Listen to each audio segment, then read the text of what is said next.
الحمدللہ وحدہ والصلاة والسلام علی من لا نبی بعد اما بعد۔ معزز سامعین کرام، ہماری جمعیت اصلاح ملت الحمدللہ لاک ڈاؤن کے موقع پر جبکہ غربا جو ہیں وہ کما نہیں پا رہے ہیں اور بہت سے لوگوں کے گھروں کے چولہے بند ہو چکے ہیں، ایسے موقع پر الحمدللہ ہماری جمعیت اصلاح ملت بڑا کام کر رہی ہے، اور یہ یقیناً اللہ تبارک و تعالیٰ کا انعام ہے اور اللہ تبارک و تعالیٰ کا احسان ہے، اور الحمدللہ بڑے پیمانے پر جمعیت کام کر رہی ہے، اور تقریباً 90 کٹ تیار کر کے اب تقسیم کیے جا رہے ہیں، اور آئندہ پھر 90 کٹوں کے تیار کرانے کا آرڈر دے دیا گیا ہے۔ ایک کٹ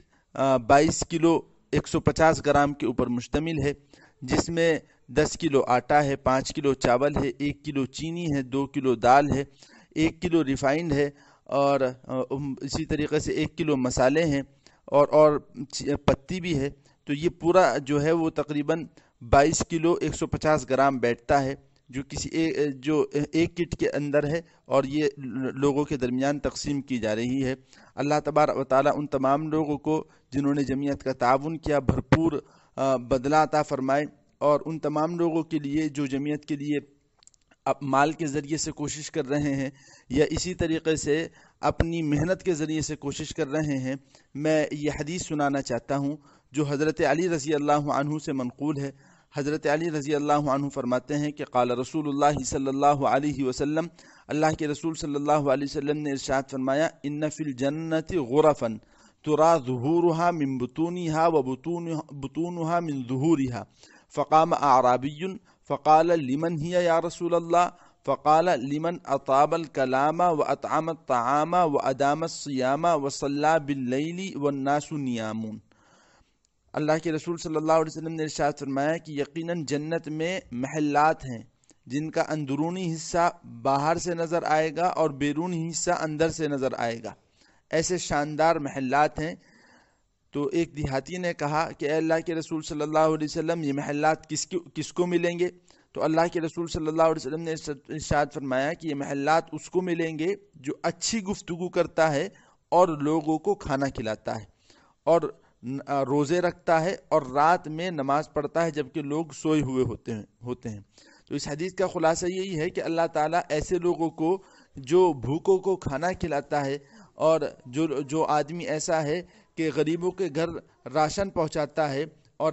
بالخصوص ایسے موقع پر جس موقع پر کمانے کے ذرائع بالکل مفقود ہو چکے ہیں اور گھروں کے اندر چولہے نہیں جل رہے ہیں، اور بعض لوگ وہ ہیں جو کئی دن سے فاقے کے ساتھ زندگی گزار رہے ہیں، ایسے موقع پر اگر کوئی آدمی کھانا کھلاتا ہے تو اللہ تبارک و تعالیٰ کی طرف سے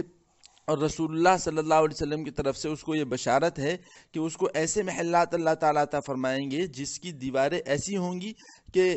اندر سے باہر کا حصہ نظر آئے گا اور باہر سے اندر کا حصہ نظر آئے گا۔ یہ بہت اعلیٰ درجے کے محلات ہوں گے اور بہت ہی شاندار قسم کے محلات ہوں گے۔ اسی کے ساتھ ساتھ میں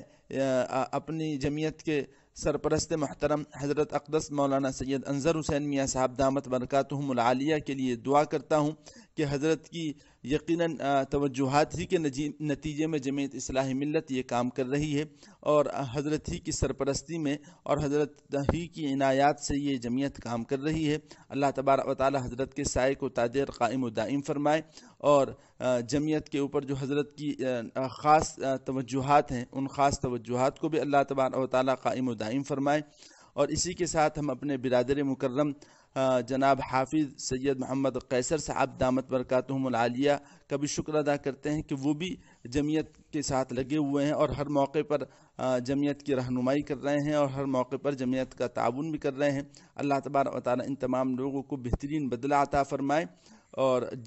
جتنے لوگ جمعیت سے جڑے ہوئے ہیں، جمعیت کا کام کر رہے ہیں یا کارکنان ہیں یا جمعیت کا تعاون کر رہے ہیں، اللہ تبارک و تعالی ان تمام لوگوں کو اس حدیث کا مصداق بنائے، اور اس حدیث کے پیش نظر اللہ تبارک و تعالی ان کو یہ اعلیٰ درجے کے محلات عطا فرمائے۔ السلام علیکم۔